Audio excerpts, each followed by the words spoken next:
তথ্য প্রযুক্তির এই যুগে কৃত্রিম বুদ্ধিমত্তা বা এআই ব্যবহারে আমরা অনেকটাই অভ্যস্ত হয়ে পড়েছি। প্রতিদিনই সামাজিক যোগাযোগ মাধ্যমে বিভিন্ন অ্যাপে কৃত্রিম বুদ্ধিমত্তা ভিত্তিক টুলস ব্যবহার করছি, কখনো প্রয়োজনের তাগিদে, আবার কখনো নিছক বিনোদনের খোঁজে। ছবি এডিট, ভিডিও জেনারেট কিংবা মুখের হুবহু কণ্ঠ, কথা বলার মতো ক্লোন সবই এখন হাতের মুঠোয়। কিন্তু কখনোই কি ভেবে দেখেছেন আমাদের এই মনোরঞ্জনের পেছনে কত বড় ক্ষতি হচ্ছে পৃথিবীর জন্য? এআইতে আপনার এক ক্লিকেই নষ্ট হচ্ছে হাজার হাজার লিটার পানি ও বিদ্যুৎ। কৃত্রিম বুদ্ধিমত্তা বা এআই প্রযুক্তি ব্যবহার চমকপ্রদ মনে হলেও বাস্তবে এটি পৃথিবী ও মানব সভ্যতার জন্য বড় হুমকি তৈরি করছে। এআই দিয়ে একটি ছবি বানাতে আমাদের এক ক্লিকই যথেষ্ট।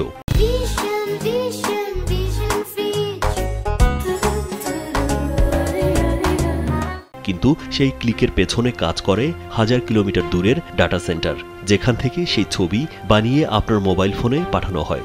আর এই প্রক্রিয়ায় চলে বিশাল কম্পিউটিং, যাতে লাগে গিগাওয়াট বিদ্যুৎ, আর সেই সার্ভার ঠান্ডা রাখতে উড়ে যায় লিটার লিটার পানি।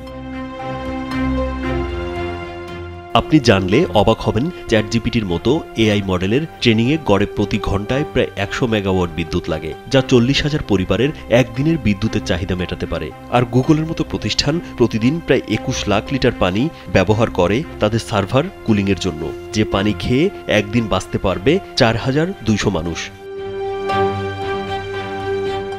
বিশ্বে বর্তমানে 72 কোটি মানুষ চরম পানি সংকটে রয়েছে। এই সংকটের মধ্যেই এআই এর বিস্তার যেন আগুনে ঘি ঢালার মতো।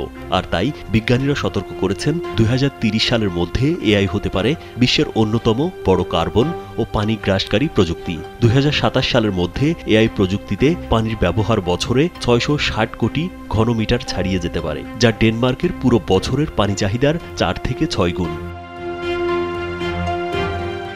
তাই এআই প্রযুক্তি ব্যবহারে আমাদের আরও দায়িত্বশীল ও সচেতন হওয়া দরকার। কেননা প্রযুক্তির এই যুগে এআইকে পুরোপুরি বাদ দেওয়া একেবারেই অসম্ভব।